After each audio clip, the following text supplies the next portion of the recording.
Évangile de Jésus-Christ selon saint Jean. On célébrait à Jérusalem l'anniversaire de la dédicace du temple.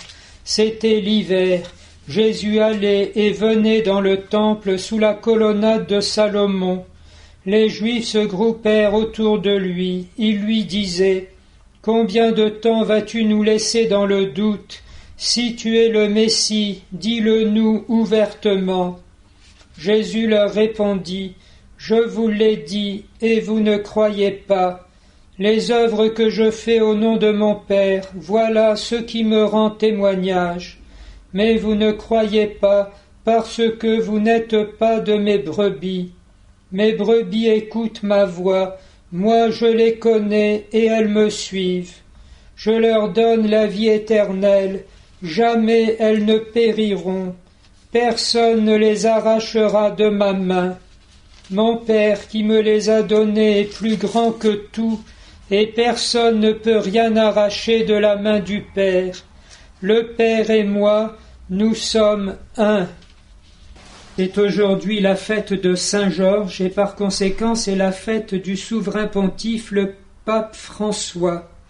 C'est aussi le patron de tous les scouts, et nous savons qu'actuellement dans notre pays, comme aussi de plus en plus à travers le monde, des foules de jeunes, dont beaucoup sont des scouts, se réunissent tous les soirs sous le titre de veilleurs pour la famille. Et la preuve en est qu'ils entonnent souvent des chants, tout ce qu'ils ont appris pendant des années au cours des veillées et des feux de camp, où doucement se forme l'âme d'un apôtre. Saint Georges est aussi le patron des chrétiens d'Orient, et en particulier des Coptes, dont on sait, comme s'est aggravée la persécution de cette Église ces toutes dernières années, et encore hier l'enlèvement des évêques, qui sont probablement des otages à rançonner et éventuellement des confesseurs d'à la foi et peut-être ensuite des martyrs.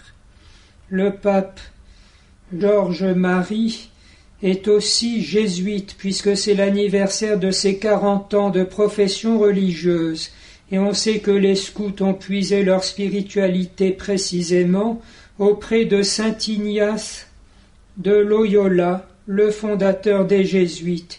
Nous le rappellerons tout à l'heure en chantant en intercession la prière scout, qui est précisément attribuée à saint Ignace de Loyola. Derrière ces coïncidences, nous constatons que, au moment où la République française va prononcer l'extinction du mariage civil, on s'en foutrait un peu, mais surtout rayer d'un trait de plume l'œuvre du Créateur, créant l'homme à son image, homme et femme il les créa. À ce moment-là, nous sentons bien qu'il ne s'agit pas du tout d'une simple vicissitude de l'histoire, mais de l'affleurement de ce grand combat dont saint Ignace de Loyola a été l'un des théoriciens et l'un des protagonistes en fondant justement les Jésuites, et qui est le combat eschatologique qui traverse toutes les générations humaines en même temps qu'il transperce chacune des consciences individuelles. C'est dire à quel point nous devons être confiants dans l'effusion puissante du Saint-Esprit qui vient au secours des élus et leur donne la force et la vérité de faire le bon choix. L'Évangile nous rappelle qu'il y a ceux qui sont du Christ et ceux qui ne lui appartiennent pas. Rappelons qu'en doctrine catholique, la prédestination est toujours positive. Au départ, tous sont appelés à partager la gloire de Dieu dans la vie bienheureuse.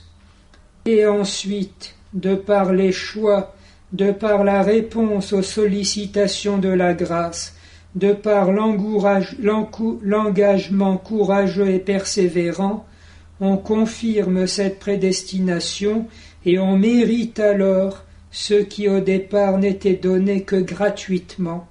Et vient le temps des récompenses, où alors, de reniement en reniement, peu à peu on déchoit de la grâce jusqu'à se retrouver tellement loin qu'il deviendra difficile de revenir. Et encore croyons-nous à l'effusion surabondante de la miséricorde divine, là où le péché aurait abondé. Nous terminerons par ce sceau proposé dans la première lecture, la bonne nouvelle qui resplendit encore actuellement, comme la lumière traversant les ténèbres, et celle-ci, tellement simple et désarmante, Jésus est le Seigneur. Et où se trouve la preuve de cela? Tout simplement dans ce que nous avons sous les yeux. C'est là que les disciples reçurent le nom de chrétiens. Jésus est vivant parce que me voici, je suis son disciple, c'est son onction que je partage. Je me souviens d'un prêtre libanais qui savait ce qu'il en coûtait d'être chrétien dans les pays dominés par l'islam, qui racontait ceci. Les musulmans prétendent que lorsqu'on regarde le dessin d'une oreille humaine, on y retrouve comme l'écriture en arabe du mot d'Allah. À quoi il avait répondu en étendant les bras, « Ah bon, Allah ne s'est inscrit que dans votre oreille. Regarde-moi, mon Seigneur crucifié m'a revêtu tout entier, et c'est lui qui te sauve. »